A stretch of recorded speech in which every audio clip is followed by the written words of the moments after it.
बोलो गीता माता की जय। ओम श्री परमात्मने नमः। श्रीमद् भगवत गीता द्वितीय अध्याय 15वां श्लोक। यम ही न व्यथयन्ति ते पुरुषं पुरुषरभ सम दुख सुखम धीरम सा अमृतत्वाय कल्पते।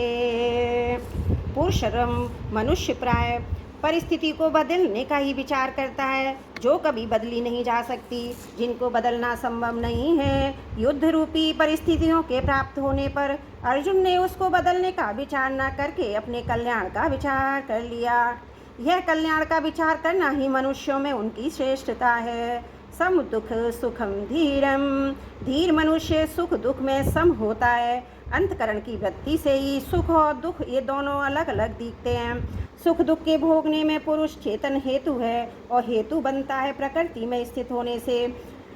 जब ये अपने स्वरूप में स्थित हो जाता है तब सुख दुख को भोगने वाला कोई नहीं रहता। अतः अपने आप में स्थित होने से वह सुख दुख में स्वाभाविक ही सम हो जाता है। यम ही न व्यथयन्ति पुरुषम, धीर मनुष्य को ये मात्र स्पर्श अर्थात प्रकृति के मात्र पदार्थ व्यथा नहीं पहुँचाते।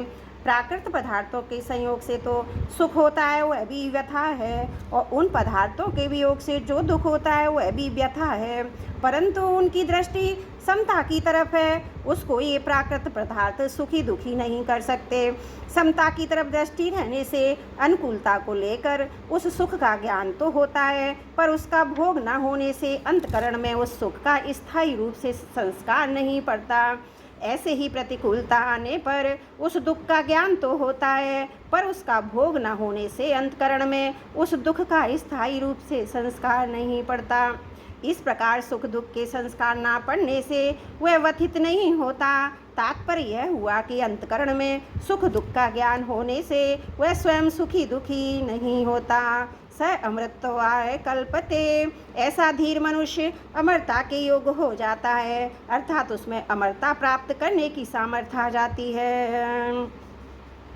सामर्थ्य योग्यता आने पर वह अमर हो ही जाता है। इसमें देरी का कोई काम नहीं, कारण कि उसकी अमरता तो स्वयं सिद्ध है। केवल पदार्थों के संयोग वियोग से तो अपने में विकार मानता था, यही गलती थी। विशेष बात ये मनुष्यों ने सुख दुख भोगने के लिए नहीं होती, प्रत्युत सुख दुख से ऊंचा उठकर महान आनंद परम शांति की प्राप्ति के लिए मिली है।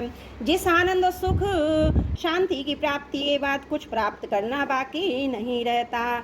अगर अनुकूल वस्तु व्यक्ति परिस्थिति आदि के होने में अथवा उनकी संभावना में हम सुखी होंगे, अर्थात हमारे भीतर अनुकूल वस्तु व्यक्ति आदि को प्राप्त करने की कामना लोलुपता रहेगी, तो हम अनुकूलता का सदुपयोग नहीं कर सकेंगे। अनुकूलता का सदुपयोग करने की सामर्थ्य शक्ति हमें प्राप्त नहीं हो सकेगी, कारण कि अनुकूलता का सदुपयोग करने की शक्ति अनुकूलता के भोग में खर्च हो जाएगी, जिससे अनुकूलता का सदुपयोग नहीं होगा किंतु भोग ही होगा। इसी रीति से प्रतिकूल वस्तु व्यक्ति परिस्थिति घटना क्रिया आदि के आने पर अथवा उनकी आशंका से हम दुखी होंगे तो प्रतिकूलता का सदुपयोग नहीं होगा किंतु भोग ही होगा। दुख को सहने की सामर्थ्य हमारे में नहीं रहेगी, अतः हम प्रतिकूलता के भोग में ही फंसे रहेंगे और दुखी होते रहेंगे।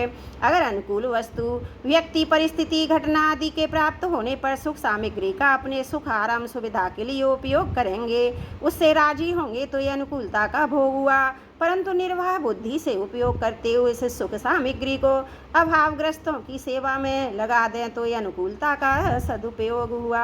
अतः सुख सामग्री को दुखियों की ही समझें, उसमें दुखियों का ही हक है। मान लो कि हम लखपति हैं तो हमें लखपति होने का सुख होता है, अभिमान होता है, परंतु ये सब तब होता है जब हमारे सामने कोई लखपति ना हो। अगर हमारे सामने हमारे देखने सुनने में जो आते हैं वे सबके सब करोड़पति हैं, तो क्या हमें लखपति होने का सुख मिलेगा? बिल्कुल नहीं मिलेगा।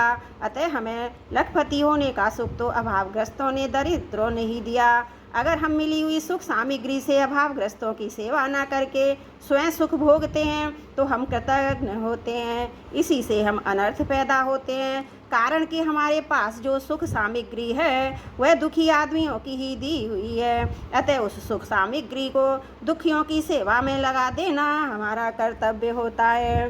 अब ये विचार करना कि प्रतिकूलता का सदुपयोग कैसे किया जाए, दुख का कारण सुख की इच्छा आशा भी है। प्रतिकूल परिस्थिति दुखदायी तभी होती है जब भीतर सुख की इच्छा रहती है। अगर हम सावधानी के साथ अनुकूलता की इच्छा का, सुख की आशा का त्याग कर दें तो फिर हमें प्रतिकूल परिस्थिति में दुख नहीं हो सकता, अर्थात हमें प्रतिकूल परिस्थिति दुखी नहीं कर सकती। जैसे रोगी को कड़वी से कड़वी दवाई लेनी पड़े तो भी उसे दुख नहीं होता, प्रत्युत इस बात को लेकर प्रसन्नता होती है कि इस दवाई से मेरा रोग नष्ट हो रहा है। ऐसे ही पैर में कांटा गहरा गड़ जाए, कांटा निकालने वाला उसे निकालने के लिए सुई से गहरा घाव बनाने तो बड़ी पीड़ा होती है। उस पीड़ा से वह सिसकता है, घबराता है। वह कांटा निकलने वाले को कभी नहीं कहता कि भाई तुम छोड़ दो, कांटा मत निकालो। कांटा निकल जाएगा, सदा के लिए पीड़ा दूर हो जाएगी। इस बात को लेकर इस पीड़ा को प्रसन्नता पूर्वक सह लेता है। यह जो सुख की इच्छा का त्याग करके दुख को, पीड़ा को प्रसन्नता पूर्वक सहना, ये प्रतिकूलता का सदुपयोग है। अगर वह कड़वी दवाई लेने से कांटा निकालने की पीड़ा से दुखी हो जाता तो वह प्रतिकूलता का भोग है, जिससे उसको भयंकर दुख पाना पड़ेगा। यदि हम सुख दुख का उपयोग करते रहेंगे तो भविष्य में हमें भोग योनियों में अर्थात स्वर्ग नरक आदि में जाना ही पड़ेगा। कारण कि सुख दुख भोगने के स्थानीय स्वर्ग नरक आदि ही हैं। यदि हम सुख दुख का भोग करते हैं, सुख दुख में सम नहीं रहते, सुख दुख से ऊंचे नहीं उठते तो हम मुक्ति के पात्र कैसे होंगे? नहीं हो सकते। 14वें श्लोक में भगवान ने कहा कि सांसारिक पदार्थ आदि अनुकूलता प्रतिकूलता के द्वारा सुख दुख देने वाले और आने जाने वाले हैं, सदा रहने वाले नहीं हैं, क्योंकि ये अनित्य हैं, क्षणभंगुर हैं। इनके प्राप्त होने पर इसी क्षण उनका नष्ट होना शुरू हो जाता है।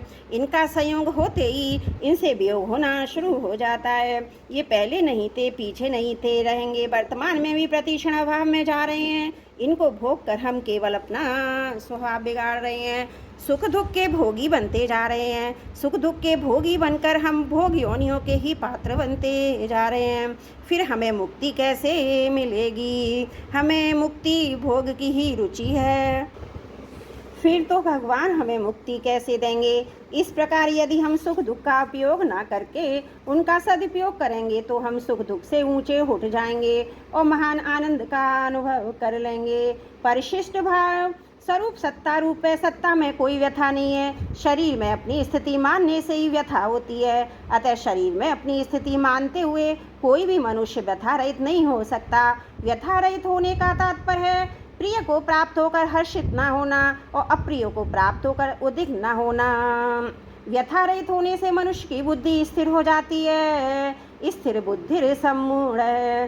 सुखदायी दुखदायी परिस्थिति से सुखी दुखी होना ही व्यथित होना है। सुखी दुखी होना सुख दुख का भोग है। भोगी व्यक्ति कभी सुखी नहीं रह सकता। साधक को सुख दुख का भोग नहीं करना चाहिए, प्रत्युत सुख दुख का सदुपयोग करना चाहिए। सुखदायी दुखदायी परिस्थिति तक प्राप्त होकर प्रारब्ध है, उस परिस्थिति को साधन सामग्री मानकर उसका सदुपयोग करना वास्तविक पुरुषार्थ है। इस पुरुषार्थ से अमरता की प्राप्ति होती है।